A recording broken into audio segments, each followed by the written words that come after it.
Welcome to Strip Cover Lit. I'm Adrian Fort. And I'm Dalton Gentry. And we're here with you for this week's Writer's Quote of the Week.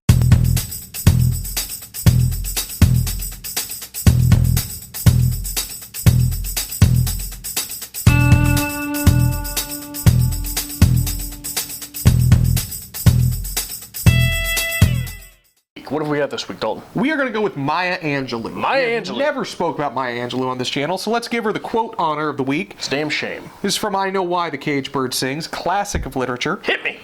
There is no greater agony than bearing an untold story inside you. Oh, God. Look at that. Oh, God. How do you feel about it? Oh, God. Like you have that copy of my Sweetheart novel. I do. I still don't have the tools to tell that story. I still don't have the wherewithal to tell that story. I still don't know the perspective from which I'm telling that story, but I have the whole story inside of me, and I've had that story inside of me for over a decade now. And every time I think about it, it's like thinking about... It feels the same as when you've just gotten out of a relationship. Okay. And... every time you think about that person, thinking about that person fills you with such joy and such resentment that you no longer have that person.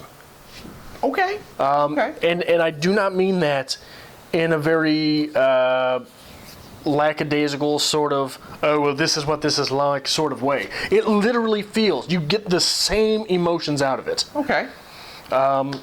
I think this quote is absolutely paramount to what we always preach on this channel. You have to write every day. You have to get the words out. You do. The problem is, like with that Sweetheart novel of mine, sometimes getting the words out is not enough. Sometimes getting the words out is not getting the piece out.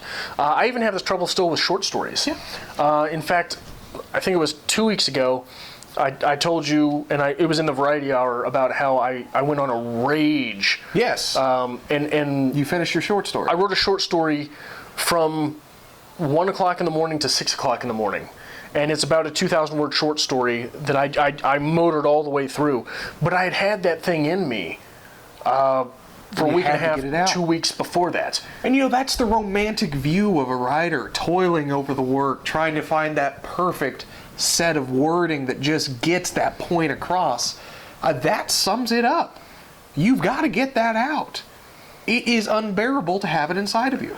And I think what it really speaks to is it speaks to the importance of editing. Yes. The short story that I motored through until 6 o'clock in the morning with cigars and perhaps some adult beverages. Perhaps. Perhaps definitely too many. But that's the thing. When it was done, you felt better. I felt that better. That weight had been lifted. It's out. It's done. It is complete. It is not done. Well, it's the first the story step. is there. The first step is out. It has not been sculpted the way it needs to be sculpted. There's a story of Maya Angelou, I think it is, when he first finished, perhaps the David, where one of his patrons he brought in to see it, and the thing about a sculpture is, especially when it's like 16 feet tall, it's like looking at anything that is blown out of proportions. Yeah. Depending on where you look at it, it's going to look funny. Yeah. So one of these patrons he brought in and was, what do you think about it? The guy said, nose is too big, can't do it, bud, got to fix it. So he sort of, like the story goes, that he had a handful of dust. And he went up there with the chisel and the hammer, and he just sort of let the dust go as he was going. But he didn't change anything. And he's up there, and he goes, hey, stand over here real quick. How's it look now?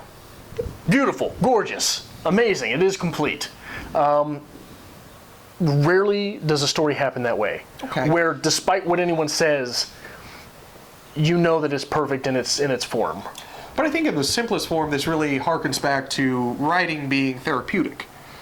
A lot of people are prescribing, why don't you get your thoughts down, do a journal, diary, whatever you want to call it, because getting that inner turmoil out in this fashion is a good thing. Right. If you're following me there. Okay. I can go with that. Okay. I think that in a strange way, it's also about the opposite. Okay. Because like I said with that Sweetheart novel again, to keep harkening back to the same example, once you've got it out, that is not the end of it, right? There's more to it. There's always more to it. But just that initial, especially let's look at a first-time writer.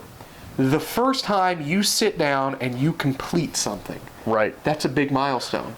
And it feels like that's been lifted, like you finally have accomplished it. So I think that's what she's trying to get across. I was actually just going to cut you off because for once you agreed with me. And I'm like, yeah, I'll take it. And then you're like, but on the other hand, it's the complete opposite. So let's hear the quote one more time. Right. Let's hear it once more. Maya Angelou, there is no greater agony than bearing an untold story inside you. I like it. I like do. it too. I like it a lot. What do you think of this quote? Have you read any Maya Angelou? And what are your thoughts about it? What quote should we use next week? Thank you for watching. Thank you for watching another episode of Strip Cover Lit. It is part of our goal to bring you literature. Be that from the writer's perspective, the reader's perspective, be it from film, books, poetry, no matter what. That's part of our goal here. The best of literature and writing almost every day of the week. Right. So if you noticed something here that brought value to your writer's life, we'd really appreciate it if you hit that subscribe button. That really is what pushes us. I mean, we wake up every day, we're like, hey, how many people are actually following? How many people are watching? What can we do here? So make sure you're hitting the subscribe button. Join us every week, actually. Monday, we'll start your week off with a 6 list, get you back into your literary week. Tuesday, we'll hit you with our reader's review. Book review, pretty simple, easy, straightforward. We'll go back into another 6 list on Wednesday. Thursday, we do a little bit of something fun. We'll do challenges, we'll do tags, Maybe book hauls. Maybe a makeup challenge. A makeup challenge. We'll see what's coming. Friday, we'll hit you with a writer's quote of the week, get you through the weekend, make you think. Saturday, we'll hit a writer's workshop of the same book that we covered in the reader's review. And Sunday, we'll try to get our normal lives back in order to come all back right back on Monday. So make sure not only that you hit the subscribe button, but that you follow us on Twitter at StripCoverLit, at StripCover. At StripCover on Twitter, because on Facebook, we're at StripCoverLit. And on Instagram, we are... On Instagram, we are StripCoverLit. I don't have the internet. I know you don't. Make sure you hit that subscribe button, guys, and we'll see you next time.